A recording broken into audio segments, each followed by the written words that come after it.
भूले तो नहीं? क्या हालचाल, क्या हालचाल, क्या हालचाल। तो मेरा नाम है अक्षय त्यागी और आज हम पढ़ने वाले हैं dual nature of matter and radiation. तो शुरुआत हुई थी रे ऑप्टिक्स से, तुम्हें याद होगा। रे ऑप्टिक्स में न्यूटन बाबा की फिजिक्स पढ़ी हमने, पार्टिकल थ्योरी की, लाइट को माना एक पार्टिकल और रिफ्लेक्शन रिफ्रैक्शन कर दिया भाई साहब। फिर आए हाइगन साहब, हाइगन साहब की वेव थ्योरी आई, तुमने रिफ्लेक्शन रिफ्रैक्शन तो किया, साथ में और भी चीज की, यंग साहब की हेल्प से यंग्स डबल स्लिट एक्सपेरिमेंट, फिर हमने डिफ्रैक्शन सिंगल स्लिट एक्सपेरिमेंट, और फिर हमने किया पोलराइजेशन। अब बात यह कि बड़ा कंफ्यूजन, अब लोग मानने लगे थे कि लाइट एक वेव है, लेकिन दोबारा से ये चैप्टर आया, इस चैप्टर में बताया ड्यूल नेचर। मतलब क्या बोला इस चैप्टर वाले भाई साहब ने? इन्होंने बोला कि भैया ड्यूल नेचर होता है। अच्छा, सब लोगों ने टेलीग्राम तो ज्वाइन कर लिया ना? जिन्होंने नहीं किया टेलीग्राम, तुम्हें बताया भाई, फिजिक्स बाय अक्षय त्यागी से डाल के देख लेना, मिल जाएगा भाई साहब तुम्हें, है ना। तो अब बात ऐसी है कि आई ये वाली बात, ड्यूल नेचर वाली बात, है ना। तो ड्यूल नेचर चैप्टर पूरा एक ही बात पे आधारित है। किस बात पे आधारित है ये बताते हैं। इस चैप्टर के अंदर हम पढ़ेंगे स्पेशली फोटो इलेक्ट्रिक, हम क्या पढ़ेंगे? Electric emission, electronic electric emission बोल दो, इलेक्ट्रिक एमिशन। इस चैप्टर, ये चैप्टर पूरा इसी बात पे आधारित है एक्चुअल में। इलेक्ट्रिक की जगह इलेक्ट्रॉनिक लिखो, हाँ, इलेक्ट्रॉनिक एमिशन पढ़ेंगे। इलेक्ट्रॉनिक एमिशन, एमिशन वर्ड का मतलब होता है निकलना, यानी हम इस पूरे चैप्टर में इलेक्ट्रॉन को निकालेंगे भाई, इलेक्ट्रॉन को निकालेंगे, इलेक्ट्रॉन की अकड़ निकालेंगे और इलेक्ट्रॉन को भी निकालेंगे। तो भैया तीन टाइप्स होता है इलेक्ट्रॉन एमिशन। एक होता है थर्मियोनिक एमिशन, थर्मियोनिक एमिशन है। मैंने क्लास में भी एग्जांपल दिया था, उससे बहुत अच्छा समझ में आएगा, तो मैं बताएंगे भी जरा थोड़ी देर में। एक होता है भाई साहब क्या? फील्ड एमिशन, क्या? फील्ड एमिशन, है ना। और तीसरे वाले भैया होते हैं क्या भाई साहब? तीसरे वाले भैया होते हैं तुम्हारे, जो हमारा मेन है, जो इस चैप्टर में पढ़ना है, वो है तुम्हारा फोटो इलेक्ट्रिक एमिशन। क्या?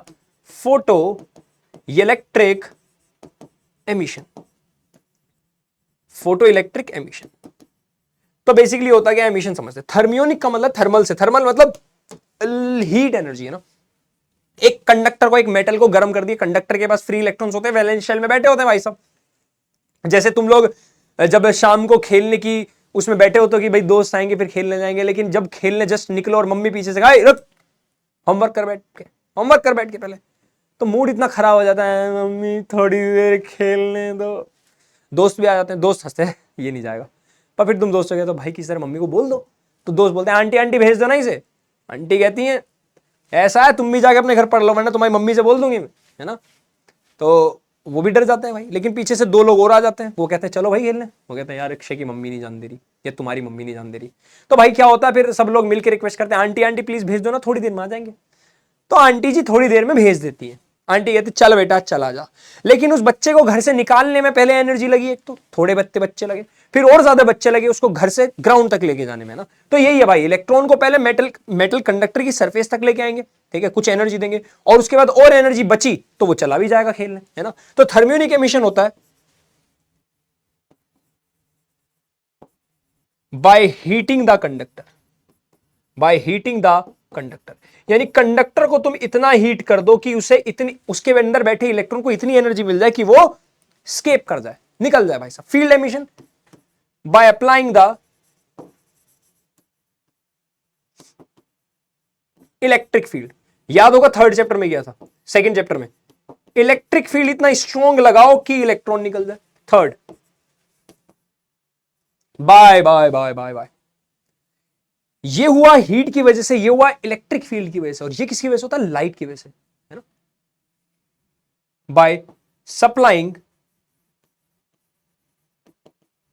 sufficient amount of light energy, sufficient amount of light energy, यही हमें इस पूरे चैप्टर में पढ़ना है बेसिकली, यही पढ़ना है इस पूरे चैप्टर में। इस चैप्टर में बेटा यही पढ़ना है, बता रहे हैं हम तुम्हें, ठीक है, यही पढ़ना है भाई। चलो शुरुआत करते हैं एक एक करके, ठीक है भाई साहब। तो हम क्या करने वाले? एमिशन करवाने वाले। तो हम पढ़ने वाले फोटो इलेक्ट्रिक एमिशन, लेकिन इसे पढ़ने से पहले एक छोटी चीज पढ़नी पड़ेगी जिसको हम बोलते हैं वर्क फंक्शन। वर्क फंक्शन, इसको बेटा फाई से डिनोट करते हैं। किससे? फाई से। क्या होता है वर्क फंक्शन? स्टार्टिंग में कुछ बच्चे आए थे तुम्हारे घर, अबे सच में नहीं कह रहा, हाइपोथेटिकली सोचो, स्टार्टिंग में जो बच्चे तुम्हारे घर पे आए थे उन्होंने बोला था आंटी आंटी भेज दो इसे, उसकी वजह से तुमने लगा कि मम्मी भेज देंगी, तुम निकल के अपने घर की सीढ़ी पे आके खड़े हो गए, मम्मी ने तब रोक लिया तुम्हें। यानी इतनी एनर्जी, कम से कम वो energy, minimum amount of energy, the minimum amount of energy, the minimum amount of energy,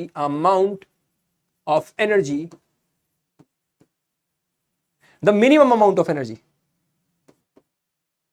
that can supply to a conductor so that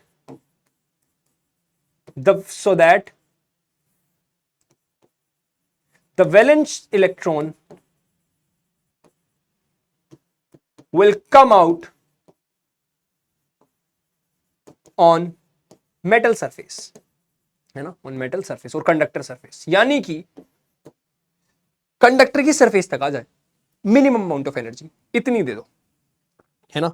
अब तुम्हें याद होगा एनर्जी का रिलेशन डायरेक्टली फ्रीक्वेंसी से होता था, याद है, energy is directly proportional to frequency. Frequency का ये सिंबल भी होता है और एफ भी होता है, मैं इससे करा देता हूं। जब तुम प्रोपोर्शनल का साइन हटाते हो तो यहां पे कांस्टेंट आता है एच, इसको बोलते हैं बेटा प्लैंक कांस्टेंट। क्या बोलते हैं इसको? Planck constant. ये एच क्या होता है? Planck constant.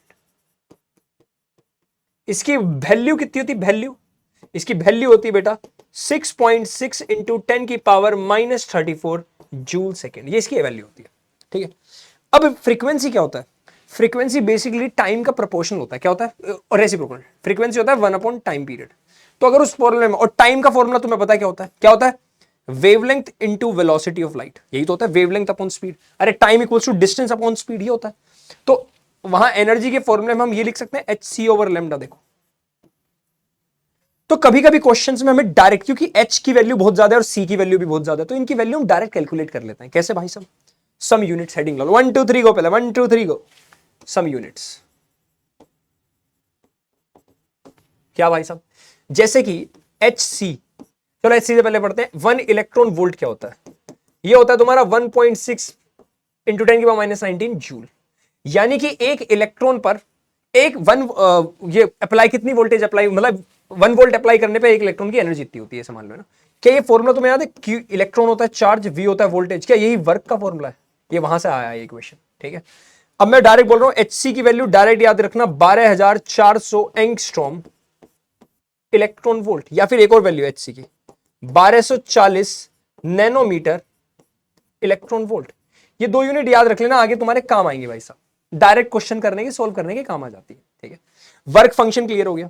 क्या वर्क फंक्शन को एक और चीज बोल सकता हूं? Threshold energy, minimum amount of energy की बात हो रही है ना। ये वर्क फंक्शन किसका? मेटल का वर्क फंक्शन। मैंने बोला मेटल का वर्क फंक्शन है 10 जूल, मतलब 10 जूल की कम से कम तुम्हें एनर्जी देनी पड़ेगी उसे, तब वो एक इलेक्ट्रॉन को छोड़ेगा, और वो भी सरफेस तक जाने देगा, इससे ज्यादा दूर नहीं। इस वर्क फंक्शन को ही बोल देते हैं थ्रेशोल्ड एनर्जी। थ्रेशोल्ड का मतलब समझते हो? थ्रेशोल्ड का मतलब समझते हो? तुमने वो देखी सिंघम? सिंघम में वो अजय देवगन ऐसे जाके उसे मारता, चाटे और फिर एक चाटे के बाद वो कहता भैया माफ कर दो। वो उसका थ्रेशोल्ड था। पिटता रहा, एक लास्ट चाटा था, उसके बाद उसने भैया और मत मारो, मर जाऊंगा, है ना। तो वो थ्रेशोल्ड चाटा था, जिसके बाद उसने कह दिया बस छोड़ दो, ठीक है। तो भैया ये रहा वर्क फंक्शन, ये रही एनर्जी। ये बेसिकली एनर्जी किसकी है? अब एक बात समझो, हम क्या करने वाले? लाइट आई, हम लाइट एनर्जी की हेल्प से क्या करने वाले? इलेक्ट्रॉन निकालने वाले हैं। लाइट एनर्जी की वजह से इलेक्ट्रॉन निकालने वाले हैं। अब यहां पे एक थ्योरी समझो। चलो अच्छा, पहले बताता हूं, Leonard hertz and Leonard observation, यही है हमारी एनसीईआरटी में भी दी हुई है ना। तो भैया तुम्हें पता है हर्ट्ज साहब एंटीने की खोज किए थे। तो एंटीने की खोज करते वक्त इन्हें बीच में एक चीज दिखाई दी कि एक जगह लाइट बहुत ज्यादा आ रही थी, यूवी रेज, और वहां पे ना स्पार्किंग हुई हल्की सी, तो वहां पे इलेक्ट्रॉन दिखे, मतलब वहां पे करंट फ्लो हो गया। तो इन्हें बड़ा अचंभा हुआ। लेनर्ड साहब ने भी देखी ये चीज। तो इन दोनों ने ऑब्जर्व क्या किया? इन्होंने देखा, इन्होंने प्लेट लगाई कैथोड एनोड की। क्या लगा? एक कैथोड और एक एनोड, और इस पे इन्होंने डाली यूवी रेज। क्या डाली? UV rays. क्या डाली? UV rays. यूवी रेज की एनर्जी बहुत ज्यादा होती है, पता होगा तुम्हें यूवी रेज के ना। तो इन्होंने जब डाली और इसे कनेक्ट कर दिया, किससे? एक बैटरी से, एक बैटरी से कनेक्ट कर दिया, नेगेटिव पॉजिटिव, ठीक है, कनेक्ट कर दिया। जैसे इन्होंने डाली तो यहां से कुछ इलेक्ट्रॉन्स निकल कर इधर भागे। ओ भाई साहब, पता कैसे चला कि इलेक्ट्रॉन भागे होंगे? जैसे ये लाइट, ये पहले पूरा सिस्टम ऐसे था बस, है ना। तो इसमें करंट फ्लो कर नहीं रहा था, इसमें करंट फ्लो नहीं कर रहा था, क्योंकि ऑब्वियसली बात है सर्किट टूटा हुआ है, देखो कहां से फ्लो करेगा। लेकिन जब इन्होंने लाइट डाली, एकदम से सर्किट के अंदर करंट फ्लो होना स्टार्ट हो गया। तो इससे इन्हें पता चला कि यहां से कुछ इलेक्ट्रॉन निकल के गए होंगे, तभी तो करंट फ्लो हुआ। हुआ नहीं हुआ। अब यहां से प्रॉब्लम यह आई कि इलेक्ट्रॉन चला, that is electron has some momentum, electron के पास कुछ मोमेंटम होगा भाई। और मोमेंटम का फॉर्मूला क्या होता है? Mass of electron into velocity of electron, ये होता है। अब हमें पता है मोमेंटम तो कंजर्व होता है, कंजर्वेशन ऑफ मोमेंटम हम पढ़ के आए हैं भाई छोटी छोटी क्लासेस में। तो मोमेंटम जब इनके पास आया तो वो आया कहां से? यानी लाइट के पास मोमेंटम है। सोच के देखो, लाइट के पास मोमेंटम है, लाइट के पास मोमेंटम है, मोमेंटम तो पार्टिकल्स के पास होता है। ओ भाई साहब, लाइट भी पार्टिकल है, तेरी की लाइट कंसिस्ट ऑफ पार्टिकल्स, इसका मतलब तो यहां से एक थ्योरी निकल के कि जो लाइट के पार्टिकल्स है उनका नाम रखा जाएगा आपसे photons. Light has energy packets named as photons, उनका नाम रख दिया फोटॉन्स, इन्हें बोला गया लाइट के पार्टिकल्स। तो ऐसे फील करो, एक बॉल है मेरे हाथ में, ये इलेक्ट्रॉन, इसको बॉल एज्यूम करो, ये भी बॉल है, ये भी बॉल है। इस बॉल को मैंने फेंक के मारा पटाक, ये बॉल तो यहां चलेगी, दूसरी बॉल उठ करके चलेगी, मतलब ये फोटोन है, फोटोन गया टकराया इलेक्ट्रॉन में, इलेक्ट्रॉन निकल के बाहर, तो फोटोन का मोमेंटम ट्रांसफर हो गया इलेक्ट्रॉन में, कंजर्व भी रहा मोमेंटम। यानी कि यहां से क्लियर हुई बात। तो बेसिकली जो फोटोन आ रहा है, एक फोटोन की एनर्जी जो मैंने अभी दिखाया था ना, एच सी ओवर लैम्डा, ये होती है एक फोटोन की energy, energy of a photon, एक फोटोन की एनर्जी, ये रही फोटोन। अब एक फोटोन एक ही तो इलेक्ट्रॉन निकाल सकता है, दो फोटोन दो निकाल सकते हैं, तीन फोटोन तीन निकाल सकते हैं। सही बात है, ये तो बेसिक सी ऑब्जर्वेशन है, ये हर्ट्ज और लेनर्ड साहब की ऑब्जर्वेशन थी। यहां पे एक डिस्चार्ज, एक ट्यूब भी रखते हैं ग्लास की, यहां पे एक ग्लास की ट्यूब रख दो भाई, एक ट्यूब भी है यहाँ पे, ठीक है, हीट ट्रैप हो जाएगी ना, हीट का, लाइट का लॉस नहीं होगा, ठीक है। चलो देख लो यहाँ पे, ऑब्जर्व करो, यहाँ पे लिखो 1 2 3 को, 1 2 3 को, अरे भाई रुक जाओ, 1 2 3 को, ठीक है, ठीक है। चलो भाई, अब जरा एक चीज देखो, तो फोटो इलेक्ट्रिक एमिशन यही है भाई। क्या? फोटो का मतलब होता है लाइट, यानी हमने लाइट की हेल्प से इलेक्ट्रॉन निकाल दिया, लाइट की हेल्प से इलेक्ट्रॉन निकाला। चलो इसको एक बार दूसरे डायग्राम में बनाते हैं, इसको कैथोड, ये एनोड, बैटरी से जोड़ दिया, ये बैटरी क्यों जोड़ी सब बताऊंगा धीरे धीरे ना। तो यहां लाइट आई, इस लाइट की एनर्जी इतनी होनी चाहिए कि इस मेटल की सर्फ उससे ज्यादा हो, वर्क फंक्शन से ज्यादा, तभी निकल पाएगा इलेक्ट्रॉन ना। तो जो यहां पे इलेक्ट्रॉन निकल के इधर गया, क्या उस इलेक्ट्रॉन की वजह से करंट फ्लो हो गया? ऐसे हाँ ना बोलो, है, इसको बोला गया फोटो करंट। एमिटेड इलेक्ट्रॉन्स, जो इलेक्ट्रॉन्स निकले उन्हें बोला गया फोटो इलेक्ट्रॉन्स, है ना। और जो करंट है, जो करंट है भाई साहब, है ना, जो करंट है यहां पे, इलेक्ट्रिक करंट जो यहां पे आया, इस केस में उस करंट को बोला गया भाई फोटो करंट। क्या बोला गया? Photo current. आसान भाई साहब, कोई दिक्कत परेशानी। एक लाइट जब सफिशिएंट एनर्जी की लाइट होनी चाहिए, इतनी एनर्जी कि उस वर्क फंक्शन यानी उस थ्रेशोल्ड एनर्जी से ज्यादा की लाइट हो। क्या energy is directly proportional to frequency? तो क्या मैं बोल सकता हूं एक मिनिमम अमाउंट की फ्रीक्वेंसी वाली लाइट हो? एग्जाम्पल के लिए बताता हूं, 1 2 3 एंड गो, लिखो। देखो यहां से जो लाइट आई, मान लो उसके अंदर थे 10 फोटोन्स और उनकी सबकी एनर्जी थी 10 10 जूल ईच, ठीक है। अब यहां पे जो मेटल रखा है, ये जो मेटल है, इसका वर्क फंक्शन 5 इस सिंबल से डिनोट करते हैं वर्क फंक्शन का ना, वर्क फंक्शन। मैंने बोला इसका वर्क फंक्शन है, मान के चलो 9 जूल। अब यहां बैटरी नहीं है, ध्यान सुनो, यहां बैटरी नहीं है, मैंने इस सर्किट को वैसे ऐसे कनेक्ट कर दिया, बैटरी नहीं है, ध्यान से देखना। तो होगा क्या, 10 10 जूल है, 10 फोटोन है, सबकी 10 10 जूल एनर्जी है, तो क्या ये सारे के सारे इलेक्ट्रॉन निकाल सकते हैं? तो यहां से कितने इलेक्ट्रॉन निकलेंगे? 10 इलेक्ट्रॉन। अब 10 में से, सुनना ध्यान से, 10 जूल में से 9 जूल तो यूज हो गया वर्क फंक्शन में, तो जो बचा हुआ 1 जूल हुआ, क्या ये मोशन में यूज होगा इलेक्ट्रॉन के? हाँ ना बोलो, है ना। यानी 10 इलेक्ट्रॉन जो निकले, उन्होंने 9 जूल एनर्जी यूज कर ली वर्क फंक्शन, इस मेटल से वो एनर्जी वाली थ्रेशोल्ड एनर्जी में ना, तो बची हुई 1 जूल से ही आगे दौड़े। क्या बची हुई 1 जूल से आगे दौड़े? तो इन्हें किसी बैटरी की जरूरत भी नहीं, तो ये ऐसे ही दौड़े और आगे चले गए और फिर करंट फ्लो हो गया, यानी बिना बैटरी के भी करंट है। अब अगर मैं बैटरी लगा दूं, क्या ये बैटरी और तेजी से खींचेगी ना? क्या रेट ऑफ फ्लो बढ़ जाएगा? तो बैटरी से फायदा क्या हुआ? करंट बढ़ गया, इंक्रीज हो गया, मानते हो? अब मैंने क्या किया, अब मैंने और फोटोन्स भेज दिए यहां पे, 10-20 फोटॉन्स और भेज दिए और इन सब की एनर्जी थी भाई साहब 8 जूल। 8 जूल। बताओ अब करंट बढ़ेगा घटेगा क्या होगा? मैंने 20 फोटॉन्स और भेजे पर उनकी एनर्जी थी 8 जूल। अब वर्क फंक्शन ही 9 जूल है, मतलब मेटल से इलेक्ट्रॉन निकालने के लिए कम से कम 9 जूल चाहिए, इनके पास थी 8 जूल। क्या ये इलेक्ट्रॉन निकाल पाएंगे? तो इनसे कुछ नहीं होगा, यानी करंट अभी भी उतना ही रहेगा। क्या बात समझ में आई? ये लॉजिक समझ में आया? यानी तुमने, अच्छा फोटॉन्स का मतलब क्या? जितने ज्यादा फोटॉन्स मतलब लाइट की इंटेंसिटी उतनी ज्यादा। तुमने 20 फोटोन और भेजे मतलब तुमने लाइट की इंटेंसिटी बढ़ा दी। इंटेंसिटी बढ़ा दी मतलब नंबर ऑफ फोटॉन्स बढ़ा दिए, पर तुमने एनर्जी नहीं बढ़ाई। एनर्जी वर्क फंक्शन से भी कम भेजी तो इलेक्ट्रॉन्स नहीं निकल पाए, समझ रहे हो? लेकिन अगर मैं 20 फोटॉन्स और भेज दूं, किसके? 9 जूल एनर्जी के, 9 जूल एनर्जी के। अब मैंने 20 फोटॉन्स और भेजे 9 जूल के। क्या ये 9 जूल के 9 जूल, अरे तो क्या ये 20 इलेक्ट्रॉन और निकाल देंगे? पर ये सिर्फ सरफेस तक हिला पाएंगे, चला नहीं पाएंगे। तो बैटरी खींच लेगी उन्हें। लेकिन क्या 20 फोटॉन, क्या टोटल अब 30 इलेक्ट्रॉन जाएंगे इधर? हाँ ना बोलो। टोटल 30 इलेक्ट्रॉन भागेंगे इधर? हाँ ना बोलो। कॉन्सेप्ट समझ में आया? यानी एक बात हमें क्लियर हुई, इंटेंसिटी का मतलब है ज्यादा इंटेंसिटी मतलब ज्यादा नंबर ऑफ फोटॉन्स। ज्यादा नंबर ऑफ फोटॉन्स मतलब वो हमला भी ज्यादा नंबर ऑफ इलेक्ट्रॉन्स पे करेंगे, तो ज्यादा नंबर ऑफ इलेक्ट्रॉन्स निकलेंगे तो फोटो करंट ज्यादा होगा। लेकिन उनकी एनर्जी वर्क फंक्शन से ज्यादा होनी चाहिए। अगर वर्क फंक्शन से कम है तो तुम कितने ही फोटॉन्स भेजो कोई फर्क नहीं पड़ेगा, इलेक्ट्रॉन निकलेगा ही नहीं, तो करंट कहां से आएगा? क्या लॉजिक क्लियर हुआ? देख लो भाई, नोट कर लो 1 2 3 को, साइड में हो रहा, जल्दी नोट करो। ठीक है, तो जैसे मैंने वर्क फंक्शन बताया, थ्रेशोल्ड एनर्जी बताई, वैसे थ्रेशोल्ड फ्रीक्वेंसी भी। मतलब तुमने जो लाइट भेज रहे हो ना पे, उसकी frequency let's say threshold frequency है वी नोट।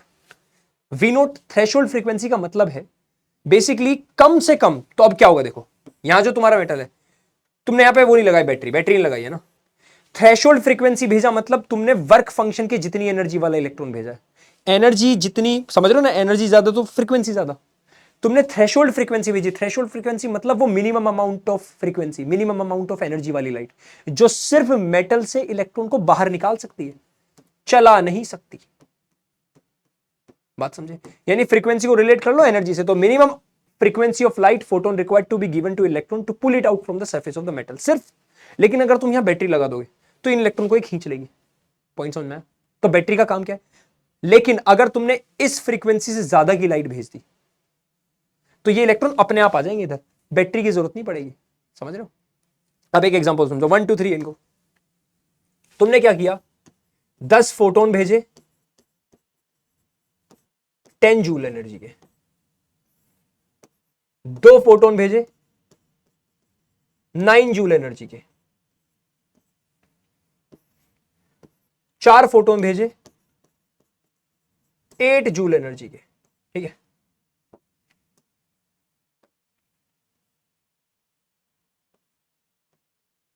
ठीक है, और 4 फोटोन भेजे तुमने 20 जूल एनर्जी के। अब सुनना, ये रही वो मेटल प्लेट।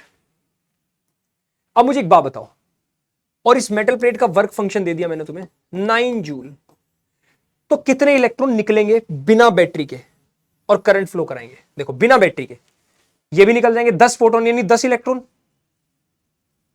ये सिर्फ निकलेंगे 2 फोटोन 9 जूल के हैं, फर्क फंक्शन नहीं, तो 2 इलेक्ट्रॉन तो यही रह जाएंगे, 2 इलेक्ट्रॉन यही रह जाएंगे, 2 इलेक्ट्रॉन यही रह जाएंगे सरफेस पे। ठीक है, 4 फोटोन 8 जूल के, ये निकल ही नहीं पाएंगे, इनसे कोई इलेक्ट्रॉन नहीं निकलेगा। 4 फोटोन 20 जूल के, ये तो भयंकर एनर्जी के साथ भागेंगे, यानी 4 इलेक्ट्रॉन तो भयंकर एनर्जी से आगे जा रहे हैं, है ना?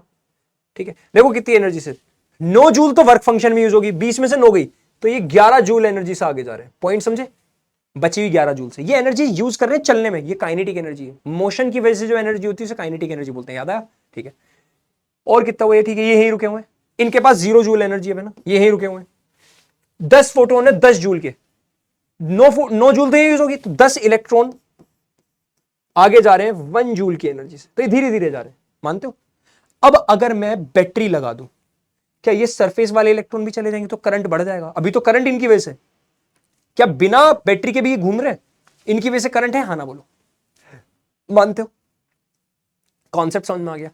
यानी कि कितनी ज्यादा फोटोन है मतलब इंटेंसिटी ज्यादा, मतलब इंटेंसिटी ज्यादा मतलब नंबर ऑफ फोटोन्स ज्यादा, समझते हो?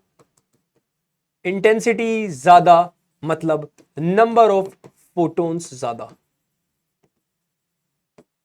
है ना? बात मानते हो ये वाली? ये तो पता है सबको, इंटेंसिटी ज्यादा मतलब नंबर ऑफ फोटोन ज्यादा, ठीक है। लेकिन जरूरी नहीं है कि इलेक्ट्रॉन्स भी निकले। इलेक्ट्रॉन्स तभी निकलेंगे जब मिनिमम अमाउंट ऑफ एनर्जी और थ्रेशोल्ड फ्रीक्वेंसी से ज्यादा हो। उतनी होगी तो सरफेस पे रह जाएंगे। अब अगर मैं यहां बैटरी लगा दूं तब ये निकल जाएंगे, निकल तो चुके हैं अब, तब ये फ्लो कर जाएंगे, तब करंट बढ़ जाएगा। कॉन्सेप्ट समझ में आया? बताओ भाई। यानी ये क्लियर तो है, जब तुम फोटोन बढ़ाते हो तो करंट बढ़ता है, पर फोटोन ज्यादा एनर्जी वाले बढ़ाते हो तब इलेक्ट्रॉन निकलेगा। मैं बोलूं अगर मैंने फोटोन्स बहुत सारे भेज दिए पर सबकी एनर्जी थ्रेशोल्ड से कम थी, करंट होगा ही नहीं। अब मैं बोलूं मैंने फोटोन्स बढ़ा दिए और सबकी एनर्जी थ्रेशोल्ड से ज्यादा थी, तो फोटोन बढ़ाने पर क्या करंट भी बढ़ेगा? हाँ भाई साहब, सही बात है। और बैटरी लगाने से ही बढ़ेगा। हाँ, तो इससे ग्राफ निकल के आया, छोटू सा है ग्राफ निकल के ना, छोटू सा ग्राफ निकल के आया। वो क्या ग्राफ? देखो, अगर मैं बोलूं यह है तुम्हारा फोटो करंट,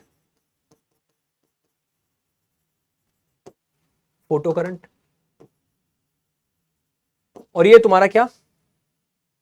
इंटेंसिटी। इंटेंसिटी मतलब नंबर ऑफ फोटोन्स। क्या मैं बोल सकता हूं अगर सभी की एनर्जी थ्रेशोल्ड से ज्यादा है तो जितनी इंटेंसिटी के उतनी फोटो करंट? ये ग्राफ ऐसा आ जाएगा? हाँ ना बोलो? आ जाएगा, सिंपल। अब आ जाओ एक और, ये तुम्हारा है फोटो करंट,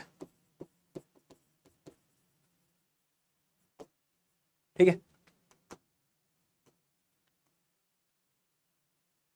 और ये तुम्हारा वोल्टेज V। ये V क्या है? जो बैटरी तुम अलग से लगा रहे हो। क्या बिना बैटरी के भी थोड़ा सा करंट पहले से होगा? मानते हो? पहले से ही थोड़ा सा करंट है, जीरो वोल्टेज में भी करंट है भाई करंट। अब अगर तुम वोल्टेज बढ़ाने लग जाओ, सोचो, अरे भाई साहब, तुमने यहां जो बैटरी लगाई थी इसकी वोल्टेज भी तुम बढ़ाने लग जाओ, क्या इलेक्ट्रॉन और तेजी से आएंगे इधर, और ज्यादा आएंगे? जो सरफेस पे कुछ थे वो भी आ जाएंगे और ज्यादा। तुमने इस वोल्टेज को जो यहां लगाई है ना, बैटरी जो अभी नहीं लगाई पर लगा दी, तो और उसे बढ़ा भी रहे हो तुम वोल्टेज को, क्या वोल्टेज बढ़ाने से स्टार्टिंग में करंट बढ़ेगा? बढ़ेगा भाई, लेकिन एक टाइम तक बढ़ेगा। मान लो उस मेटल से जितने इलेक्ट्रॉन निकल सकते थे सब निकल गए, अब वही सर्किट में घूमेंगे, उतना ही करंट रहेगा। अब तुम वोल्टेज तो बढ़ा रहे हो, बैटरी की वोल्टेज तो बढ़ा रहे हो, पर इलेक्ट्रॉन है ही नहीं, करोगे क्या? तो क्या करंट कांस्टेंट हो गया एक टाइम पर? मानते हो? हाँ ना बोलो? मानते हो? ये फोटो करंट और वोल्टेज की रिलेशन है। एक और दिखाते हैं, 1 2 3 एंड गो। ऐसे कई सारे ग्राफ कराऊंगा, ठीक है? चलो एक दो, चलो डायग्राम के साथ करते हैं ना, डायग्राम के साथ। तुमने एक लाइट भेजी, इस लाइट की इंटेंसिटी थी I1, मतलब इसमें थे मान लो 10 फोटोन्स थे, ठीक है, और सारे थ्रेशोल्ड से ज्यादा एनर्जी वाले थे, ठीक है। बिना बैटरी लगाए भी करंट होगा, तो ग्राफ में ये तो सबसे पहली चीज है, हम ये समझ चुके हैं कि बिना बैटरी लगाए भी कुछ तो करंट होता ही है। ये V, ये फोटो करंट। बिना बैटरी लगाए भी कुछ तो करंट होता ही है भाई, ये तो हमें पता चल गया, ठीक है। चलो, अब हमने क्या किया, बैटरी जो लगाई उसकी वोल्टेज बढ़ा रहे हैं, वोल्टेज बढ़ाना स्टार्ट करेंगे। तो मान लो ना यहाँ पे जो लाइट आई उसकी कुछ इंटेंसिटी थी, उसमें कुछ फोटोन ज्यादा एनर्जी के थे, कुछ कम के थे, पर थ्रेशोल्ड से सब ज्यादा थे, यानी वो इलेक्ट्रॉन तो सारे निकालेंगे। तो कुछ ने इलेक्ट्रॉन ऐसे निकाले जो सरफेस पे रह गए, कुछ ने ऐसे निकाले जिनकी स्पीड स्लो है, कुछ ने ऐसे निकाले जिनकी स्पीड बहुत तेज है। अलग अलग तरह के इलेक्ट्रॉन निकाले, अलग अलग एनर्जी के इलेक्ट्रॉन्स, ठीक है। तो मान लो तुमने वोल्टेज बढ़ानी स्टार्ट करी, वोल्टेज बढ़ाने से क्या करंट बढ़ा? बढ़ा। लेकिन एक टाइम पे आके अब तुम वोल्टेज बढ़ाए जा रहे हो, जितने नंबर ऑफ फोटोन्स ने इलेक्ट्रॉन निकालने थे वो निकल गए, कांस्टेंट हो गया। ये तब की बात है जब लाइट की इंटेंसिटी I1 थी। अब हमने क्या किया, हमने और लाइट भेजी, और लाइट भेजी भाई, इसकी इंटेंसिटी I2 रख दी, यानी और नंबर ऑफ फोटोन्स आए, तो और नंबर ऑफ फोटोन्स से और ज्यादा नंबर ऑफ इलेक्ट्रॉन्स निकल पाए, और नंबर ऑफ इलेक्ट्रॉन्स निकले, तो क्या मैं बोल सकता हूं, देखो बेसिक करंट तो उतना ही था अभी भी, स्टार्टिंग में जो था ना, बिना उसके। क्या अब फोटो करंट बढ़ गया ज्यादा नंबर ऑफ इलेक्ट्रॉन से? तो क्या ये I2, मैंने ज्यादा इंटेंसिटी की वाली लाइट भेजी, मैंने एक और लाइट भेजी, ये और भी ज्यादा इंटेंसिटी की लाइट थी I3। इंटेंसिटी ज्यादा मतलब नंबर ऑफ फोटोन ज्यादा भेज रहा हूं, इसने और ज्यादा इलेक्ट्रॉन्स निकाले। क्या मैं बोल सकता हूं I3 is greater than I2 is greater than I1? देख लो भाई, देख रहे हो?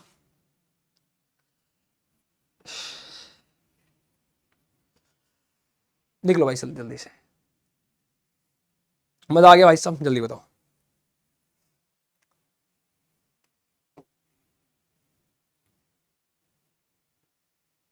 चलो क्लियर है, क्लियर,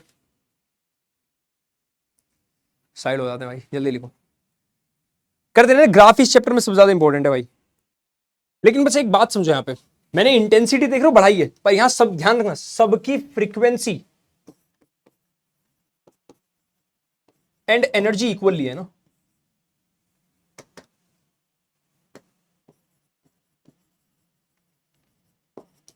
इंटेंस फ्रीक्वेंसी और एनर्जी नहीं बढ़ाई मैंने, ध्यान रखना। अगर मैं फ्रीक्वेंसी और एनर्जी बढ़ा दूं तो ग्राफ कैसा बनेगा? एक और ग्राफ लो भाई, एक ग्राफ ही कर लेना। मान लो एक लाइट की इंटेंसिटी जो भी है इसकी ये रही, अब मैंने एनर्जी भी बढ़ा दी और इंटेंसिटी बढ़ा दी, एनर्जी बढ़ा दी, इंटेंसिटी बढ़ा दी। देख लो मैंने क्या किया। इस वाले ग्राफ में भाई साहब हमने फोटो करंट है तो, और ये भाई तुम्हारी वी है ना। हमने क्या किया, I3 ज्यादा है, I2 से ज्यादा है, I1 ज्यादा है, इसकी एनर्जी भी ज्यादा है। ये बात ध्यान रखोगे, हाँ ना बोलो, ठीक है। एनर्जी भी इज मैक्सिमम, I1 की एनर्जी इज मिनिमम। तो चलो सम कैलकुलेट, अच्छा पहले ये वाला देख लो भाई, किसी को कोई दिक्कत परेशानी और ग्राफ करेंगे भाई। देख लिया, देख लिया, देख लिया भाई, देख लिया, ठीक है। अब आ जाते हैं सम कैलकुलेशंस, उसके बाद कुछ और ग्राफ। सम कैलकुलेशन या सम फॉर्मूलाज बोल दो, सम कैलकुलेशंस। ये क्या है भाई? सबसे पहले मैंने तुम्हें पढ़ाया था वर्क फंक्शन, वर्क फंक्शन पढ़ाया था सबसे पहले। ये तुम्हारे एग्जाम में इजी काम करने के लिए। क्या इसको बोलते थे थ्रेशोल्ड एनर्जी भी? क्या भी बोलते थे इसको? थ्रेशोल्ड एनर्जी, है ना। ये क्या होती है? फाई होती है, फाई होती है, ठीक है। एक बात बताओ कि टोटल एनर्जी जो फोटोन की आई, एनर्जी ऑफ फोटोन, क्या वो दो पार्ट में डिवाइड होगी? एक तो जो मेटल ने एब्जॉर्ब कर ली as threshold as work function, plus बची हुई क्या काइनेटिक एनर्जी? हाँ ना बोलो। क्या एक्चुअल इक्वेशन ये आइंस्टाइन बाबा ने दी थी, आइंस्टाइन बाबा की फोटो इलेक्ट्रिक इक्वेशन है। तो मुझे बताओ थ्रेशोल्ड क्या होगा? थ्रेशोल्ड होगा, एनर्जी क्या होती है? थ्रेशोल्ड भी एक तरह से एनर्जी है ना, वर्क फंक्शन भी एनर्जी ना। एनर्जी क्या होता है? Work, Q into V. क्या क्यू की जगह इलेक्ट्रॉन एब्जॉर्ब कर रहा है? ई ई ई ई ई, चलो ई छोड़ो, एक काम करो उस वाले फॉर्मूले से करो। एनर्जी का फॉर्मूला एच न्यू था ना, H nu not. New not क्यों बोला मैंने? क्या ये एक्चुअल में एनर्जी नोट है? नोट का मतलब थ्रेशोल्ड एनर्जी, थ्रेशोल्ड फ्रीक्वेंसी। क्या है? थ्रेशोल्ड फ्रीक्वेंसी, हाँ ना बोलो। कि इस फॉर्मूले को ऐसे लिख सकता हूं, एनर्जी ऑफ फोटोन क्या था? एच न्यू, ये क्या हुआ? H nu naught. Kinetic energy क्या? Half M we square. क्या ये इक्वेशन भी लिख सकता हूं? हाँ ना बोलो। क्या तुम वेलोसिटी ढूंढ सकते हो? ऐसे ढूंढ लोगे भाई, कोई दिक्कत परेशानी इस इक्वेशन से। इसको बोलते हैं आइंस्टाइन साहब की क्या? Photo electric equation. अब एक बात और मुझे बताओ, इसी फॉर्मूले से और एक चीज करते हैं। यहां न्यू नोट है, क्या फ्रीक्वेंसी का फॉर्मूला सी अपॉन लेमडा, तो लेमडा नोट आ जाएगा। इसको बोल सकता हूं threshold wavelength.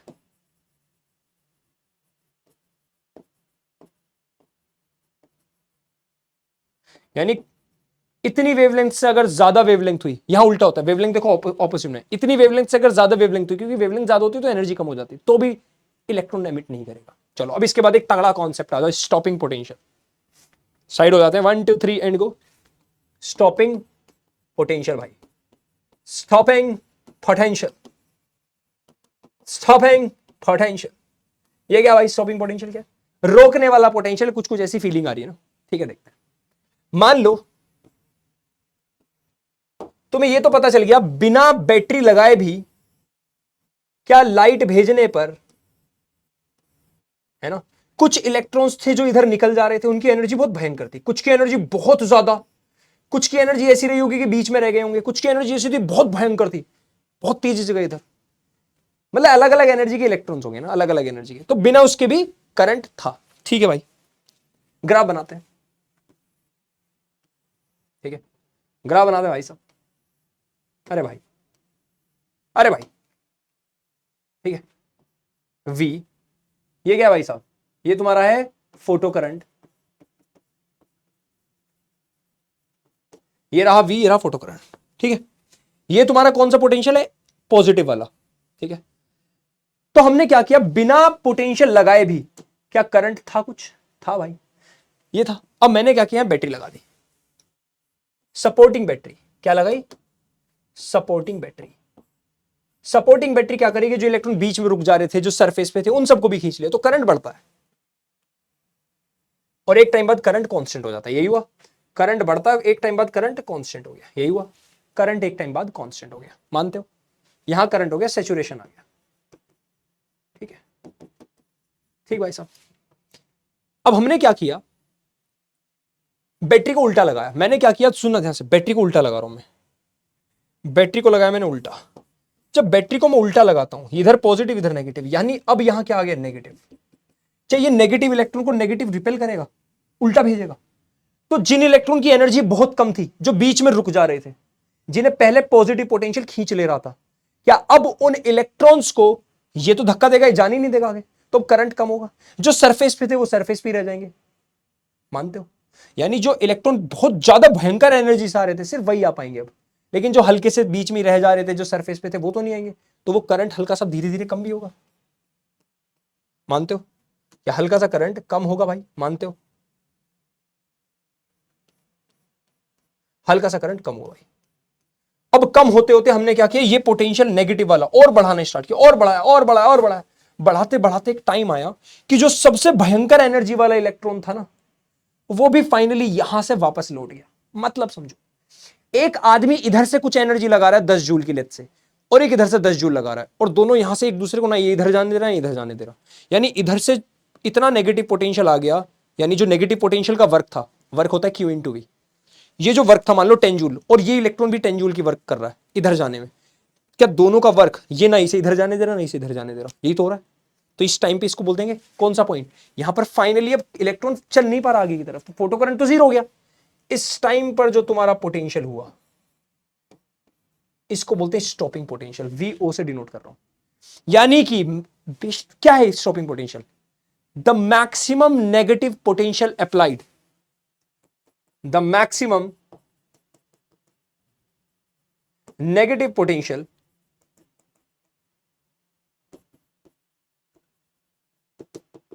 when photocurrent in circuit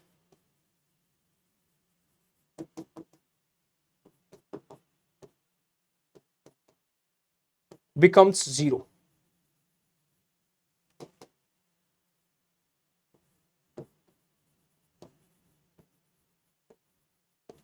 When photocurrent in circuit becomes 0, उस टाइम के पोटेंशियल को बोला गया नेगेटिव पोटेंशियल। पहले ही समझो, देख लो भाई ग्राफ देख लो अच्छे से, ये ग्राफ हो गया तो काम खत्म। देख लो भाई जल्दी से, देख लिया,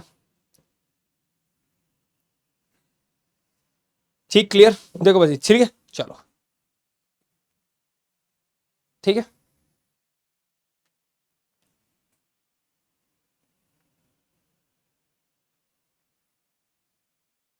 देख लो भाई, ठीक है। अब मैंने क्या किया, अगले पेज पर, मैंने इंटेंसिटी तो बढ़ाई नहीं। मैंने क्या किया, इंटेंसिटी तो बढ़ाई नहीं। ये था ग्राफ है ना, ये तुम्हारा फोटो करंट, ये एक नया ग्राफ है ना, ये तुम्हारा V, ये -V, ठीक है। मैंने इंटेंसिटी तो बढ़ाई नहीं, इंटेंसिटी नहीं बढ़ाई, तो जो इलेक्ट्रॉन्स आ रहे थे ना यहां पे, एनर्जी बढ़ा दी उनकी।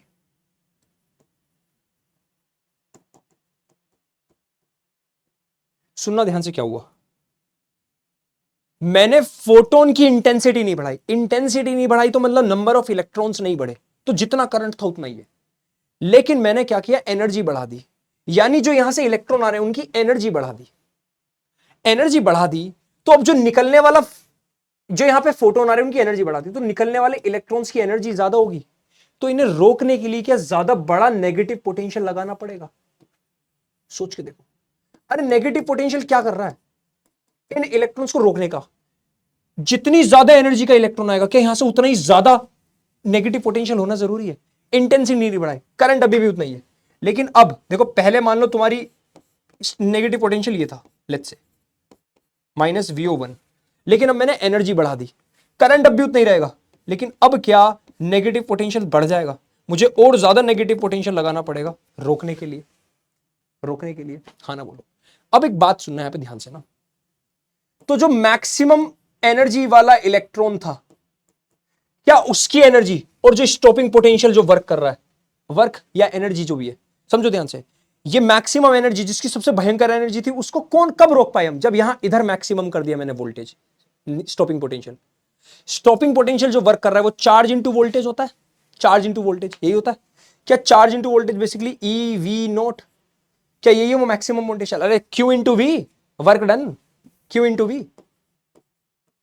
क्या ये वर्क डन की, ये वर्क डन की वजह से उतनी एनर्जी क्रिएट हो रही जितनी उस इलेक्ट्रॉन की थी मैक्सिमम एनर्जी? क्या यहां से लिख सकता हूं हाफ एम वी स्क्वायर, यानी मैक्सिमम वेलोसिटी किसी इलेक्ट्रॉन की कितनी हो सकती है, क्या यहां से निकाल सकता हूं? एक इक्वेशन ये मिलेगी, हाँ ना बोलो, देख लो भाई, देख लो। तो फाइनल इक्वेशन एक मैं गजब लिखने वाला हूं, तुम लोग लिख लो पहले 1 2 3 and go. Final equation of photo electric emission. अब यहीं से तुम नए नए फॉर्मूले बनाते रहो। बेसिकली फॉर्मूला क्या था याद करो, energy of photon equals to work function plus kinetic energy, यही था। अब उस टाइम की निकाल रहा हूं जब वो स्टॉपिंग पोटेंशियल वाला, energy H nu, work function H nu nought, क्या ये half M we square max, क्या इसकी जगह EV nought H nu nought H nu, इस इक्वेशन की जगह जरूरत पड़ेगी बताऊंगा बाद में, इसके ऊपर एक क्वेश्चन कराऊंगा, लिख लो भाई।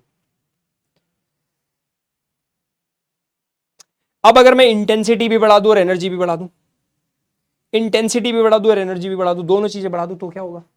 ठीक है, फिर स्टॉपिंग पोटेंशियल ग्राफ बनाते हैं 1 2 3 इनको। इंटेंसिटी भी बढ़ा दी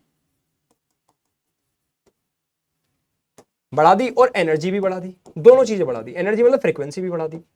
तो अब ग्राफ कैसा आएगा भाई, देखो, मान लो पहले का ग्राफ ऐसा था कुछ,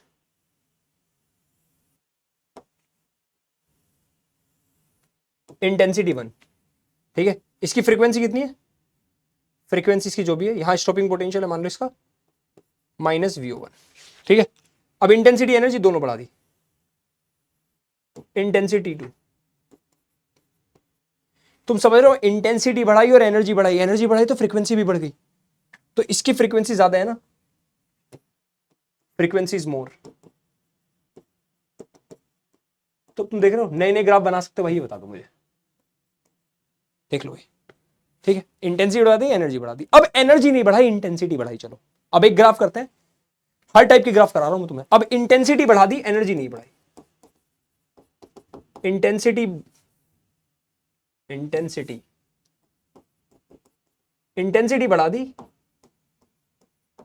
एनर्जी और फ्रीक्वेंसी कांस्टेंट रखा। एनर्जी लिखो या फ्रीक्वेंसी लिखो सेम बात है ना, तो देखो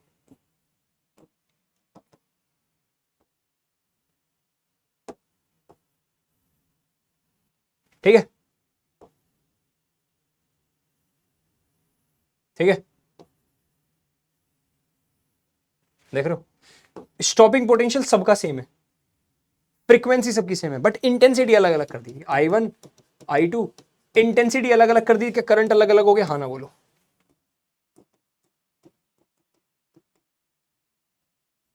देख पा रहे हो बेटा, सबके ग्राफ करा दी तुम्हें, और बताओ। अब एक भयंकर क्वेश्चन के साथ एक ग्राफ का क्वेश्चन करेंगे ना,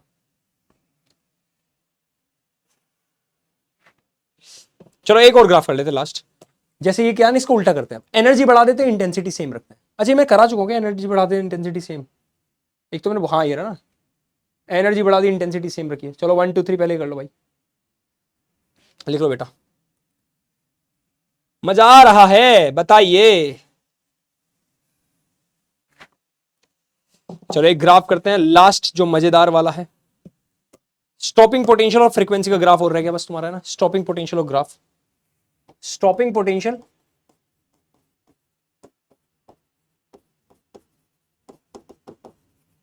वर्सेस फ्रीक्वेंसी। पहले इक्वेशन लिखो, जब भी कोई ग्राफ बनाना उसकी इक्वेशन लिखो। क्या इक्वेशन है? H nu equals to H nu nought plus E V nought, यही है। ये वी नोट क्या? स्टॉपिंग पोटेंशियल, ध्यान रखना। ये क्या है? Frequency, threshold frequency.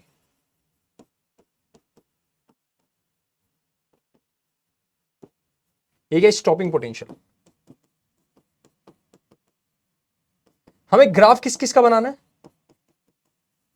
यहां रखना हमें स्टॉपिंग पोटेंशियल को, और यहां रखना है अपने को फ्रीक्वेंसी को। तो ये y ये x, तो इसी इस तरह से बनाओ y और x की फॉर्म में ना। तो इसको मैं इधर ही रहने दूं, ई वी नोट, ये माइनस में ले आओ, तो H new minus H nu note, ठीक है। तुम्हें याद होगा, और ई उधर पहुंचा दो, तो ये बना वी नोट इक्वल्स टू,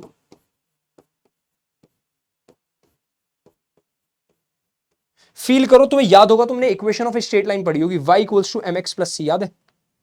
याद है? y equals to m x plus c, y equals to m x plus c, y ये रहा, एम एक्स प्लस सी क्या था? m मतलब होता है स्लोप, ठीक है। अब एक बात सोचो, तो जरा तुम ध्यान से देखो एक बात, स्ट्रेट लाइन की इक्वेशन है, तुम ध्यान से देखो, y equals to m x plus c, यही है।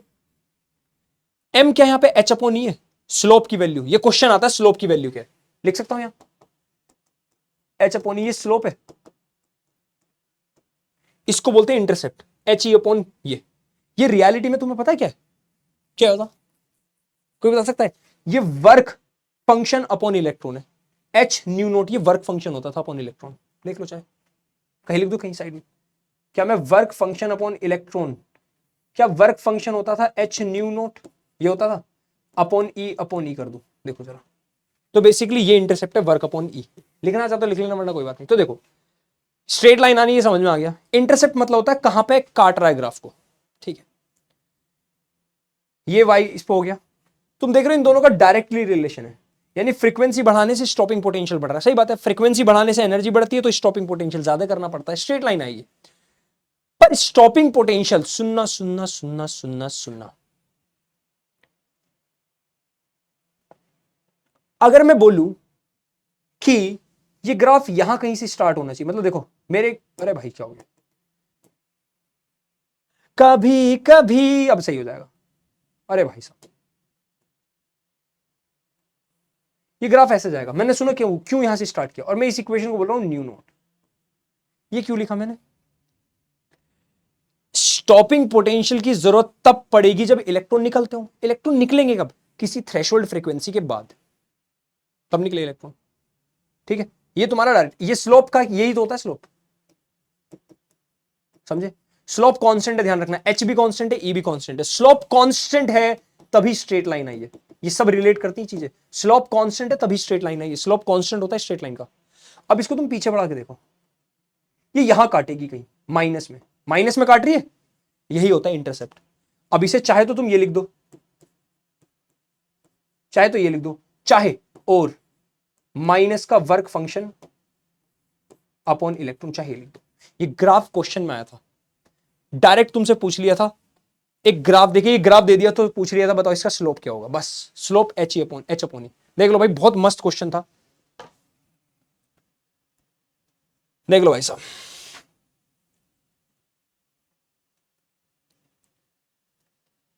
लिख लिया?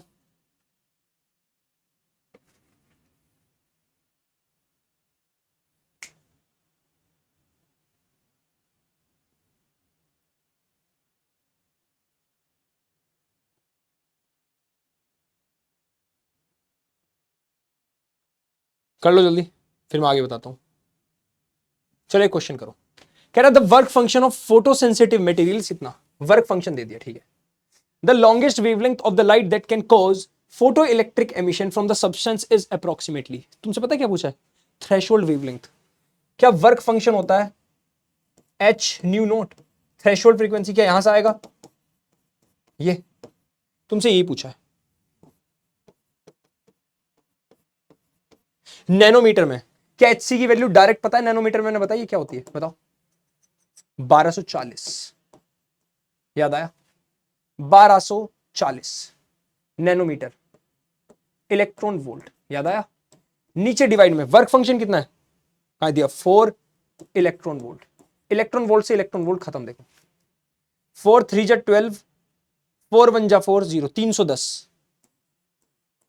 310 नैनोमीटर। कितना आसान क्वेश्चन था, कोई दिक्कत परेशानी नहीं।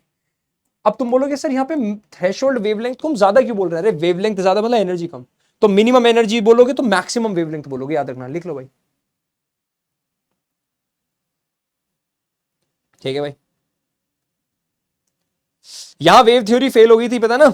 वेव थ्योरी के अकॉर्डिंग थोड़ा टाइम लगना चाहिए इलेक्ट्रॉन एमिशन में, पर यहां तुरंत निकल रहा था, है ना? वेव थ्योरी के अकॉर्डिंग मोमेंटम नहीं हो, पार्टिकल, अरे पार्टिकल है ही नहीं, लाइट, जब लाइट पार्टिकल नहीं है तो इलेक्ट्रॉन के पास मोमेंटम कहां से आया? तो इसलिए यहां पर तुम्हारी ये थ्योरी फेल होगी थी। चलो ये आ जाओ, ये क्वेश्चन ये ऐसी अलग अलग, ठीक है? तो तुमसे मैं ऐसी पूछूं, बताओ कि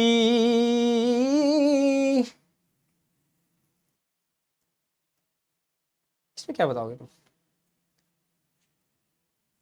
ठीक है, इक्वेशन लिख दो दोनों के लिए, बस इक्वेशन दोनों के लिए तुम लिख सकते हो, ठीक है? ये मैं तुम्हें इक्वेशन ऑलरेडी बता चुका हूं, दोनों के लिए ही तुम इक्वेशन लिख सकते हो भाई, ठीक है? दोनों के लिए इक्वेशन लिख दो भाई, दोनों का वो लिख दो, क्या कहते हैं, स्लोप। स्लोप तो तुम बताइए, एच अपॉन ई, स्लोप कांस्टेंट होता है भाई, एच अपॉन ई, ये लिख देना, स्लोप है ना, ये इसका इंटरसेप्ट, ये इसका इंटरसेप्ट, ठीक है? यहां वर्क फंक्शन मान लो जैसे जो भी अपॉन ये अपॉन ई माइनस में यहां 5 2 अपॉन ई, ये वर्क फंक्शन हो गया, देख लो भाई, ठीक है? चलो भाई आगे देखते हैं, आगे बढ़ते हैं, नोट कर लो है ना जल्दी।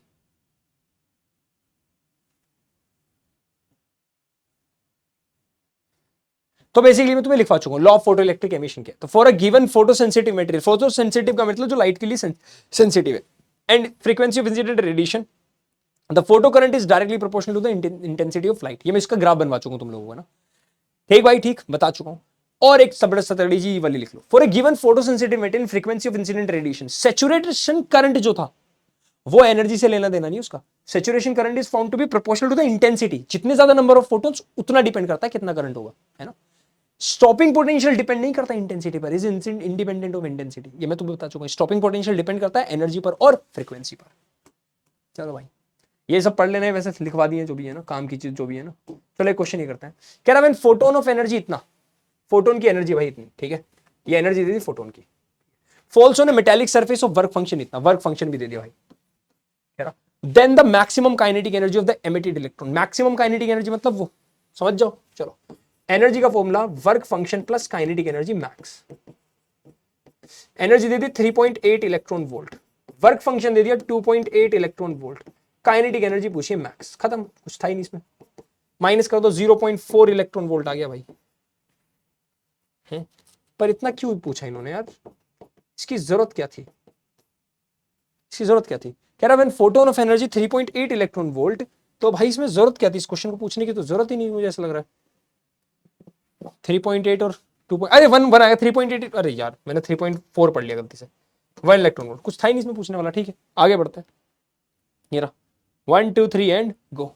कह रहा photons with energy 5 electron volt, ठीक है, एनर्जी दे दी, are incident on a cathode, समझ गए, in a photo electric cell, the maximum energy of emitted photo electron is 2 electron volt, ठीक है? देखो एनर्जी का formula work function plus kinetic max, तुम्हें ये दे दिए, ये दे दिए, ठीक है?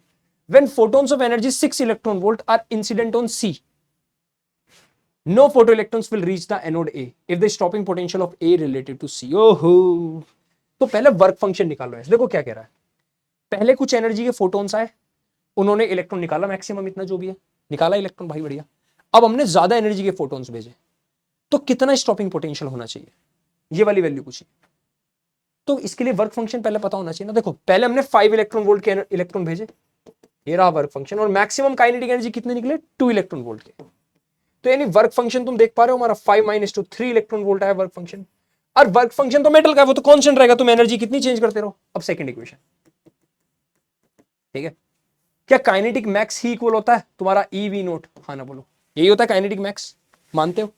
ठीक भाई, इस बार कह रहा है फोटोन्स भेजे 6 इलेक्ट्रॉन वोल्ट के, क्या वर्क फंक्शन 3 इलेक्ट्रॉन वोल्ट आ चुका है? हाँ ना बोलो, प्लस ई वी नॉट। देखो भाई देख लो, क्या ये बचा 3 इलेक्ट्रॉन वोल्ट, इधर ई वी नोट, ई से ई खत्म, क्या 3 वोल्ट आ गया, खत्म बात। कुछ था कुछ था, बताइए। देख लो भाई, लिख लिया? लिख लेना, जिसने नहीं लिखा भाई नोट कर लो।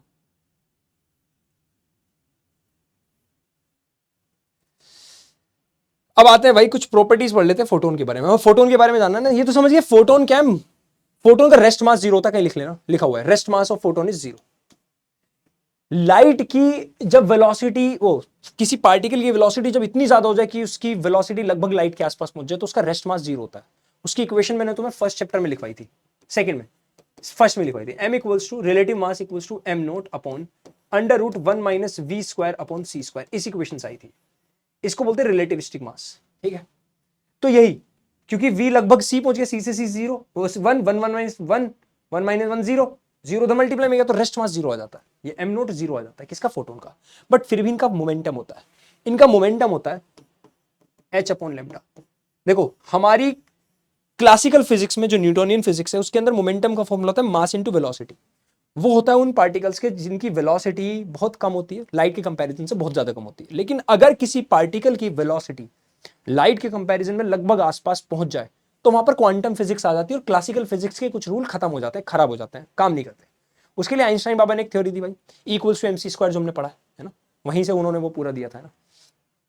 तो वहीं से उन सब चीजों को जुगाड़ लगा लगा के भाई फाइनली हम यहां पहुंचे कि मोमेंटम ऐसे पार्टिकल्स का, तो ये फोटोन का मोमेंटम है ना, momentum of a photon.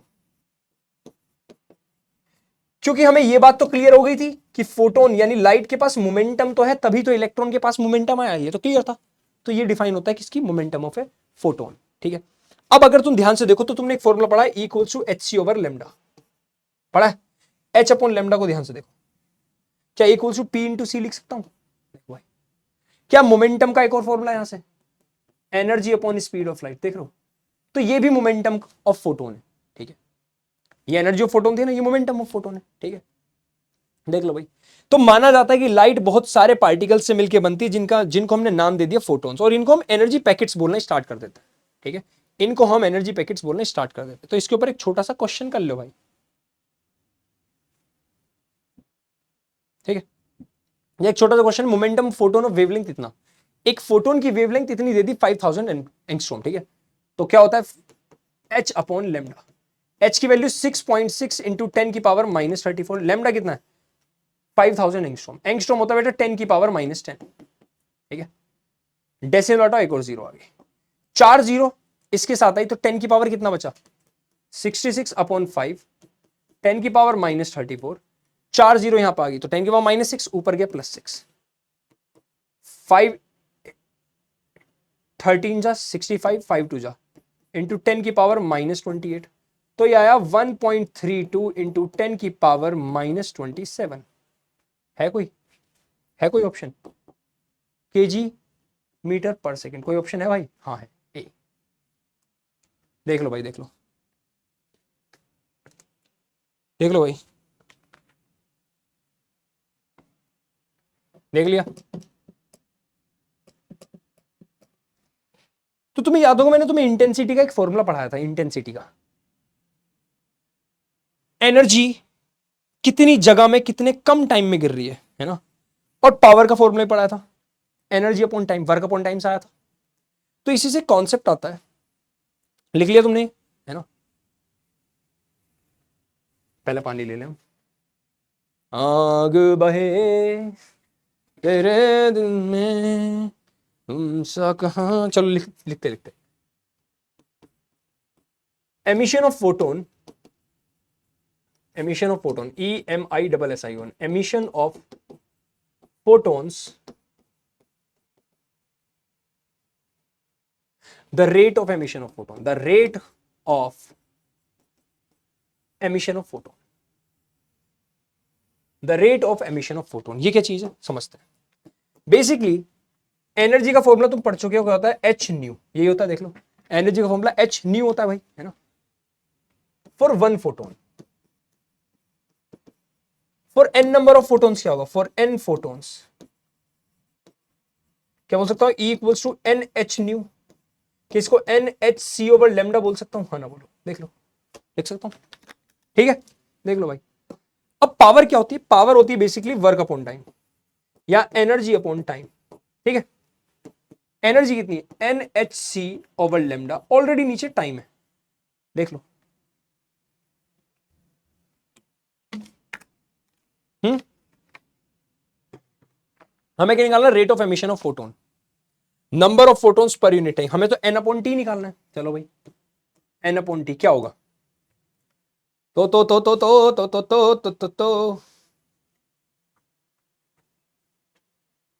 N upon T क्या होगा? सिंपल है यार, ये तो क्या पूछ रहा हूं मैं, इधर पावर है ना, इसका यूज करना है ना।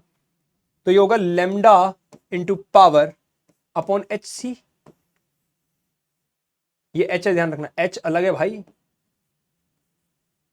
H C lambda P. ये पी मोमेंटम नहीं है, पी पावर है ना। तो एक कॉन्सेप्ट होता है, पूछा जाता है, इसलिए बता दिया मैंने ना।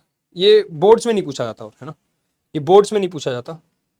अब तुम्हें एक बात पता है, यहां पे एक्चुअली हर चीज कांस्टेंट है। हाँ चलो देख लो, बताएंगे, एक क्वेश्चन कराएंगे फिर बताएंगे।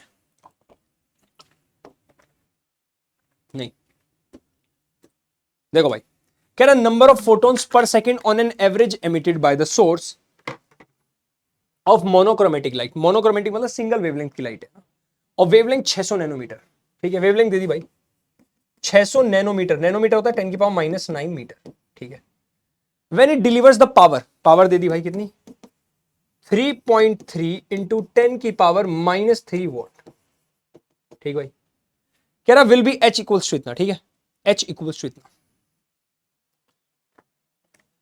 तो number of photons per second on average emitted by the source of, ठीक है, number of photons per second N upon T पूछ रहा है कि पी लेमडा अपॉन एच सी।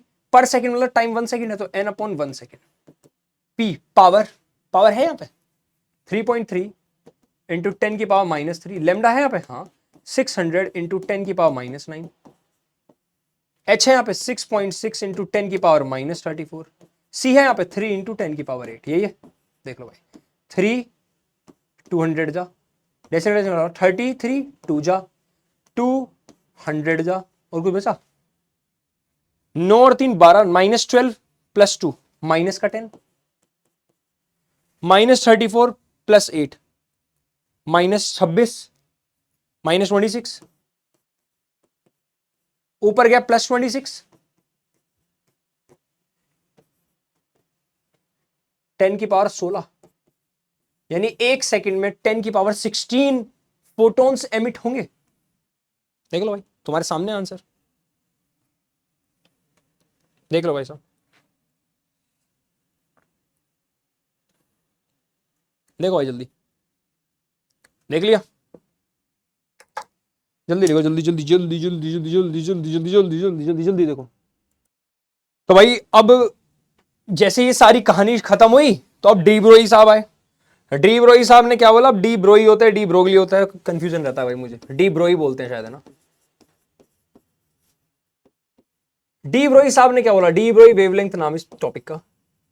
इन्होंने क्या बोला यार, जैसे तुम लोग ने लाइट को वेव थी पहले तो, है ना, तुमने लाइट के फोटोन को पार्टिकल माना, उसकी वेवलेंथ बता दी भाई साहब, है उसकी मोमेंटम बता दिया, P equals to H upon lambda. तो यहां से वेवलेंथ बता दे, एच अपॉन पी।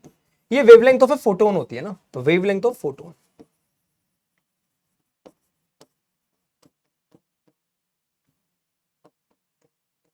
तो उन्होंने कहा इसका उल्टा भी तो हो सकता है, जैसे वेव को तुमने पार्टिकल माना, पार्टिकल को वेव मान सकते हैं। ओ भाई, ये प्रूव भी कर दिया था डेविसन जर्मर साहब ने। डेविसन जर्मर एक साइंटिस्ट थे, उन्होंने एक एक्सपेरिमेंट किया था इलेक्ट्रॉन के साथ। उन्होंने इलेक्ट्रॉन को वेव प्रूव कर दिया था, इलेक्ट्रॉन को। और हमारी बेसिक फंडामेंटल यूनिट एक तरह से देखा जाए तो एटम मिलके बना हुआ, इलेक्ट्रॉन प्रोटॉन न्यूट्रॉन से, इलेक्ट्रॉन ही वेव प्रूव कर दिया, तो मतलब अच्छा पूरा पूरा एटम भी तो वेव हो सकता है ना। इन्होंने बोला इस पी की जगह हम एमवी भी तो रख सकते हैं, lambda equals to H upon MV. देख पा रहे हो, यानी किसी पार्टिकल का मास m है, उसकी वेवलेंथ भी डिफाइन कर दी इन्होंने। पर ये वैल्यू बहुत बहुत बहुत बहुत बहुत ज्यादा छोटी आती है, बहुत ज्यादा छोटी, क्योंकि h की वैल्यू 6.6 10 की पावर 34 -34 होती है, तो बहुत ज्यादा छोटी आती है। यानी अगर कोई पार्टिकल भी, ये मान लो ये वेव है, पर इसकी वेवलेंथ इतनी ज्यादा छोटी है कि हमें ये वेव की तरह दिख नहीं रहा, बस ये इन्होंने फाइनली प्रूव कर दिया। अब इसको और चीजों से करते हैं, चलो क्या करते हैं, नई नई रिलेशन दिखाता हूं। अब तो तुम कितनी रिलेशन बना, तो lambda equals to H upon M V, इसी को बोलते हैं डी ब्रोई वेवलेंथ। क्या बोलते हैं इसे? De Broglie wavelength.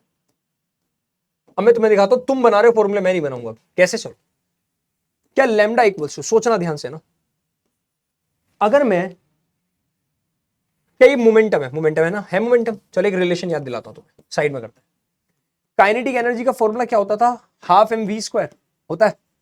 मैं ऊपर नीचे एम एम से मल्टीप्लाई कर दूं, कोई दिक्कत है? तो देखो ऊपर क्या है, एम वी का होल स्क्वायर, नीचे 2m। क्या ये मोमेंटम का स्क्वायर है? नीचे 2m। क्या 2m मल्टीप्लाई में गया था 2m के, पी स्क्वायर का इधर रूट आ गया। क्या मोमेंटम की जगह डायरेक्ट ही लिख सकता हूं, रूट 2m के लेमडा। अब मान लो इलेक्ट्रॉन की बात करी जाए, टू ऐसे रहना, तो mass of electron, kinetic energy की जगह, या किसी भी चार्ज पार्टिकल की बात की जाए, प्रोटॉन इलेक्ट्रॉन है ना, किसी भी, kinetic energy formula E into V लिख सकता हूं। अरे Q इंटू वोल्टेज, ये लिख सकता हूं।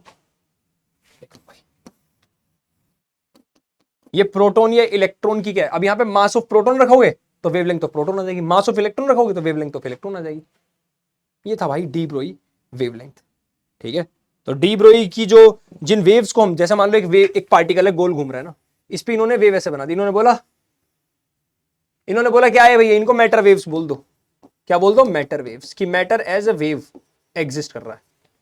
ये बोल दिया किसने? डी ब्रोई साहब ने। ठीक है, नोट करो भाई साहब, नोट करो, फुर्ती से नोट करो जल्दी से, फिर आगे बढ़ते हैं। चलो इस चैप्टर का एक लास्ट छोटा सा टॉपिक कर लो, जिसका नाम है रेडिएशन प्रेशर। रेडिएशन कितना प्रेशर लगाती है ना। लेट्स से एक सरफेस है, एक सरफेस है भाई, यहां आई लाइट, ठीक है, ये आई, तो तुम्हें पता है लाइट का कुछ पार्ट रिफ्लेक्ट हो जाता है, कुछ पार्ट ट्रांसमिट हो जाता है, और कुछ पार्ट एब्जॉर्ब हो जाता है ना। तो 3 टर्म है, आर ए टी। आर मतलब, ए मतलब एब्जॉर्प्टिविटी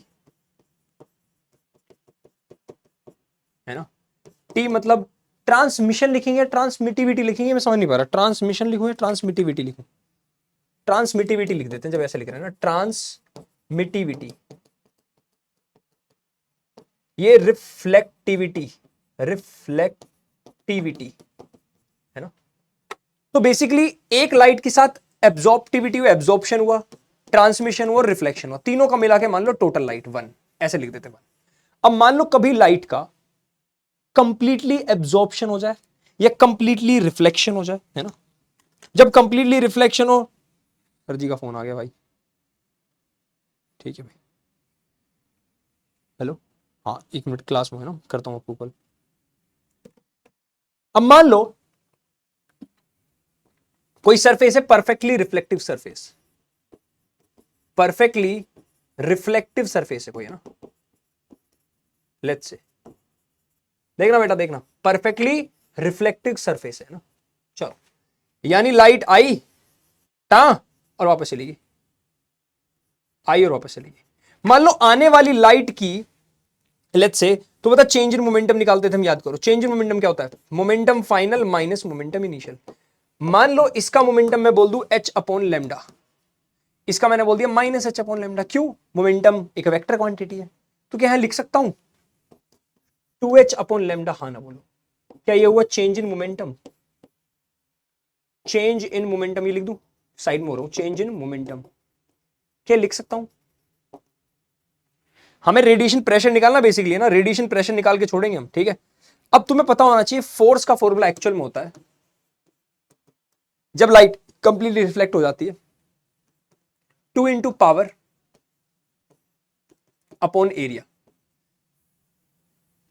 पावर अपॉन एरिया होता है। हम्म 2 इंटू पी अपॉन सी है, 2 इंटू आई अपॉन सी, लास्ट में आई अपॉन सी निकल जाएगा ना। सी होता है स्पीड ऑफ लाइट है ना, पावर होता है फोर्स अपॉन एरिया, है ना, पावर होता है फोर्स अपॉन एरिया। प्रेशर क्या होता है? फोर्स अपॉन, हमें बेसिकली निकालना तो फाइनली प्रेशर है ना। प्रेशर क्या होता है? फोर्स अपॉन एरिया, है ना। फोर्स कितनी इसमें? 2 इंटू पावर अपॉन सी, ऑलरेडी यहां नीचे एरिया था, है ना। जिसको नहीं पता याद रखना, पावर अपॉन एरिया होता है इंटेंसिटी। इंटेंसिटी होता है कितनी पावर कितने एरिया पे गिर रही है, तो 2I/c ये होता है रेडिएशन प्रेशर। किसी एक रेडिएशन का प्रेशर होता है भाई, याद रखना, इतना इंपॉर्टेंट नहीं पर याद रखना, ठीक है। ये था परफेक्टली रिफ्लेक्टिव सरफेस का। अब आएगा परफेक्टली एब्जॉर्प्टिव सरफेस या परफेक्टली एब्जॉर्प्टिव सरफेस। हाँ ठीक है, perfectly absorptive. 1 2 3 and go. Perfectly absorptive surface,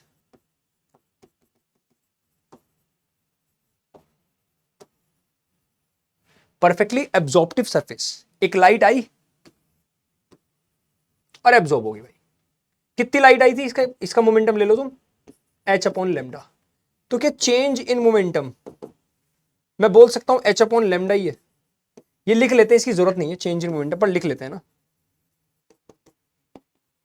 अरे फाइनल मोमेंटम तो जीरो हो गया ना, चेंज इन मोमेंटम लिख सकते हैं, देख लो, चेंज इन मोमेंटम ही लिख सकते हैं भाई साहब, ठीक है, कोई दिक्कत बात।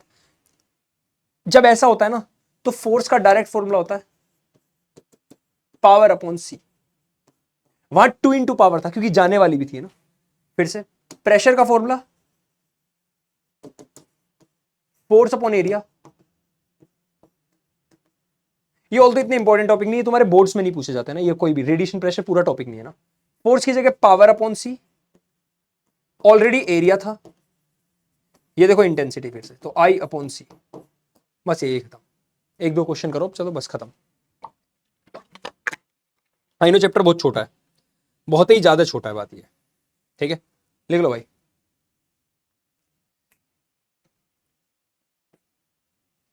लिख लो पहले, फिर साइड हो जाते करते हैं।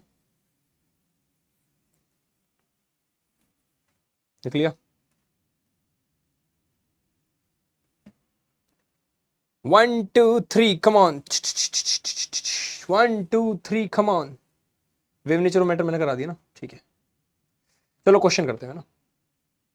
क्वेश्चन वगैरह, particles are moving with the same velocities, particle is moving with the same velocity then which has the maximum de Broglie wavelength, ठीक है। डी ब्रोई वेवलेंथ का फॉर्मूला क्या था, लैम्डा इक्वल्स टू h/√2m/qv। यहां पे e लिखा था मैंने, ये मतलब चार्ज था, qv लिख दो, ठीक है, पर यहां वेलोसिटी लिख नहीं रही यार, दोबारा देखते हैं।